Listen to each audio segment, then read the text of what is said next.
Greetings and welcome. I am Justavor, bringing you what I hope is constructive information on what the system of racism is and how it works, as well as what can be done to replace it with the system of justice. Victim-blaming suspect says calling suspected racist creates racists. The video by this suspect was made in response to a question asked by this victim of racism. At what point does your uncomfortable feelings around being called a racist, benefiting from white supremacy, at what point does that outweigh the life-threatening suffering that people of color are experiencing? Like, when do you say, okay, I gotta just deal with some stuff. I gotta be uncomfortable so that I can save other people's lives? I think this is an excellent question to help victims of white supremacy better understand the thought processes of those who practice racism. This video has generated many responses from suspected racists. I have included a link below to that original video. A general response we see when victims of racism suspect that white supremacy is being practiced on them is for suspected racists to victim blame non-white people. I want to just say that I feel I am a racist, but every black that calls Whitey a Whitey is also a racist. It's the same accusation of so-called reverse racism, which does not exist in a system of white supremacy, when suspects basically say, if I am a racist, then you're a racist for calling me a racist.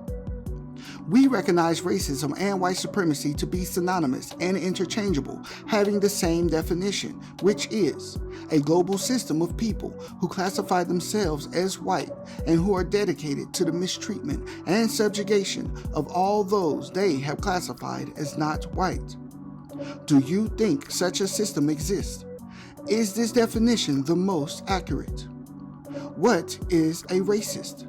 On this channel, we again borrow from Gus T. Renegade, the host of The Context of White Supremacy, for our definition for the term describing a racist, which is a white person who intentionally or unintentionally, consciously or unconsciously mistreats someone because they are not white.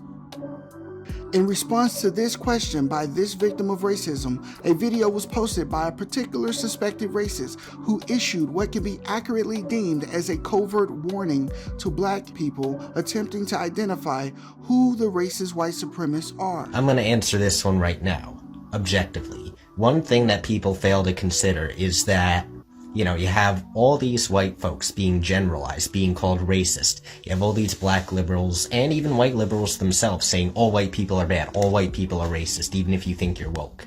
So what they don't realize is that they are creating racists. And that's the thing people fail to consider.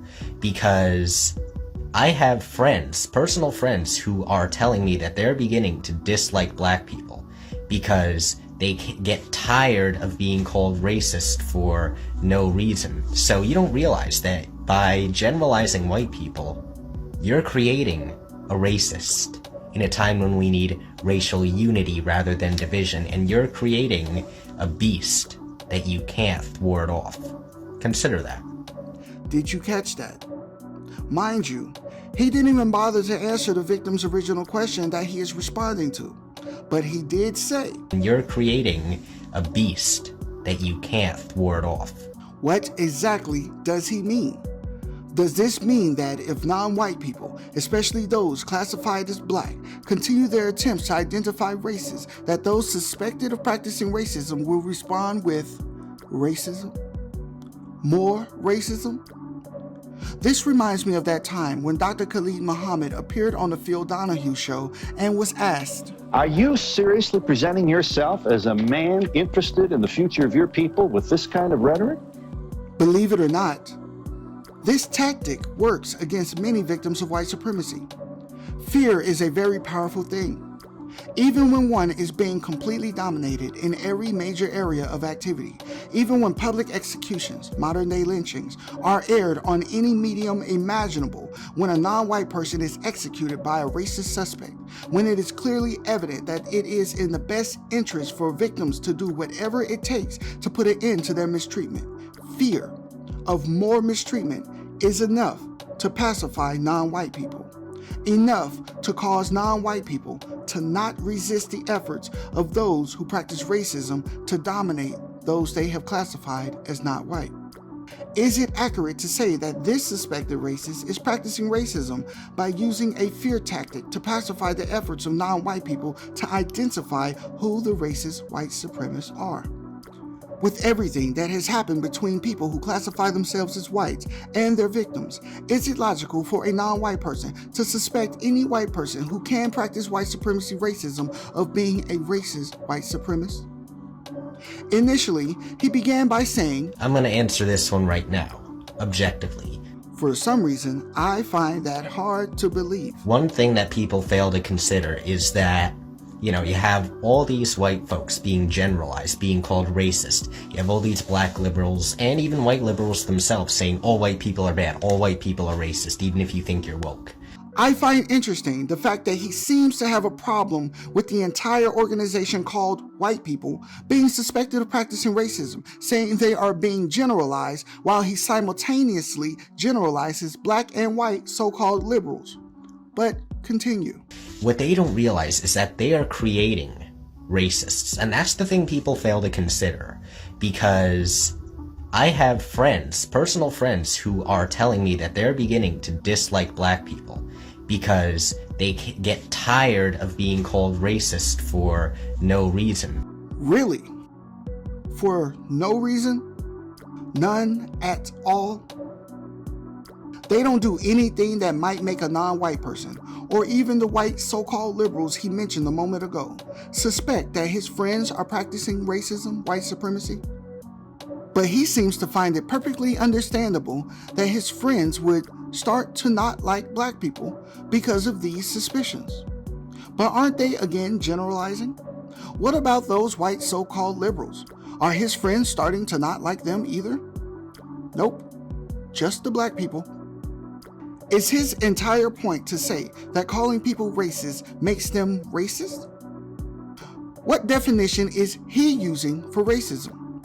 What definition is he using to describe a racist? This seems to be in line with the tactic of racist suspects only admitting to being racist when they can also accuse their victims of being racist, thereby implying that they shouldn't be held accountable for something that is also being done to them.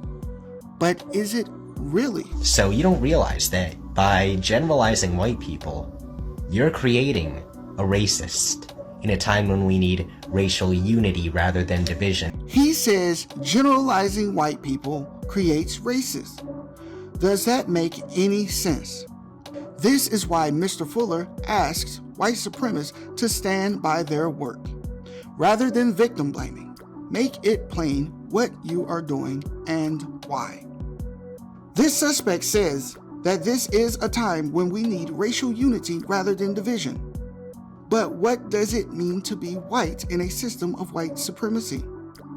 How can so-called racial unity exist in a system of white supremacy? And you're creating a beast that you can't thwart off. Consider that. Does this white man seem to be ignorant about who has the power in a system of white supremacy? Is he an ignorant white person? The code book suggests that the correct way to end white supremacy racism is that non-white people put to use the United Independent Compensatory Code System concept, and that white people do everything that is necessary to practice the quality relationship requirements in regard to non-white people at all times, in all places, in all areas of activity: economics, education, entertainment, labor, law, politics, religion, sex, and war. Quality relationships, according to the code, are described as a total absence of pretense, dishonesty, deception, falsehood, etc., in regard to everything that people say and do in all of their interactions with each other in every area of activity, and that all of these activities produce a constructive result. That is what non-white people need from white people. I have concluded that it is all we need because I don't expect them, the people who practice racism, to voluntarily give up their power. Therefore, it is essential towards ending the system of white supremacy that non-white people put to use the United Independent Compensatory Code System concept.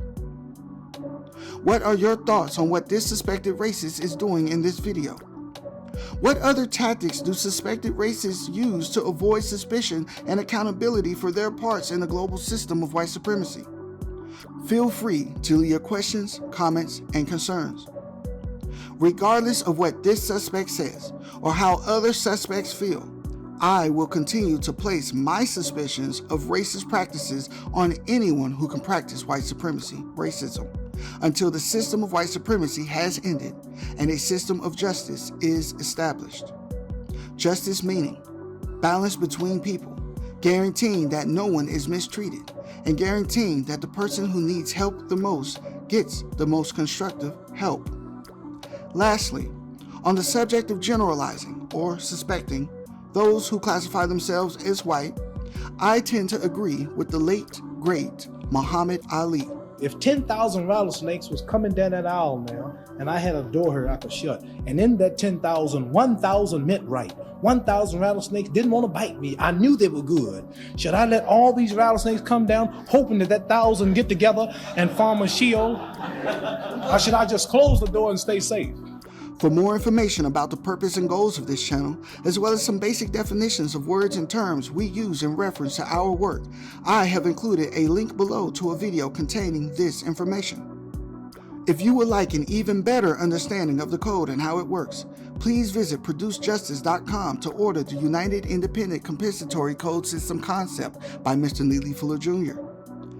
There are many constructive suggestions for ending the system of white supremacy, and Mr. Fuller's code book and its word guide act as guides to getting and keeping on code.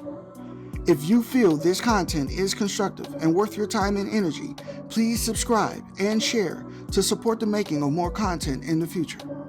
Much appreciation to all the Vors already subscribed. I am Justavor, and I am still learning. Thank you for watching. Until next time.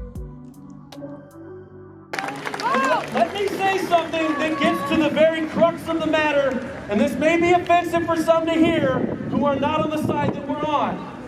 White people, we have been the problem for 400 years. Say that again. Let me say it one more time for those of you who didn't hear me. White people, we have been the problem for 400 years.